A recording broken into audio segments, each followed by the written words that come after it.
তুই আমাকে লেবু এনে দিয়েছিস, লেবু মাখা করবো তাই তো? আচ্ছা ঠিক আছে, দে লেবু মাখাই করি। আজকে কিন্তু লেবু মাখাটা একটু অন্যরকম ভাবে করছিস না? আগুন জ্বালিয়েছি কারণ এই লঙ্কাগুলো পুড়িয়ে আজকে মাখা করবো। লঙ্কা পুড়িয়ে মাখালে কিন্তু দারুণ টেস্ট হয় জানিস তো। ওটা মাখতে মাখতে তোমাদের কাছে কিছু কথা বলি। আগে কিন্তু ফুচকা সেটের ভিডিও ছেড়েছিলাম এর আগে, তোমরা কিন্তু আমাদেরকে অনেক ভালোবাসা দিয়েছো, সুন্দর সুন্দর কমেন্টও করেছো। আর এটাতে আমি বলে যাই এই তেঁতুল মাখা খেতে কে কে ভালো, আমাদের সুন্দর সুন্দর নামগুলো কমেন্টে লিখে যেও, পরের ভিডিও তোমাদের নামগুলো আমি নেব।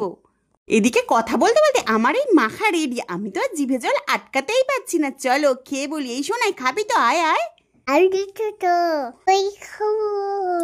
সোনাই ঝাল দিয়েছি, তবে চিনিও দিয়েছি, খাবি নাকি? না না তুই খেতে পারবি না রে। সোনাই তুই যে আমার সঙ্গে প্রত্যেকদিন ভিডিও করিস, বন্ধুদের তোর নামটা বলেছিস, নামটা বল। চটপট তোমাদের নাম বলার খেতে ছিল ফাটাফাটি।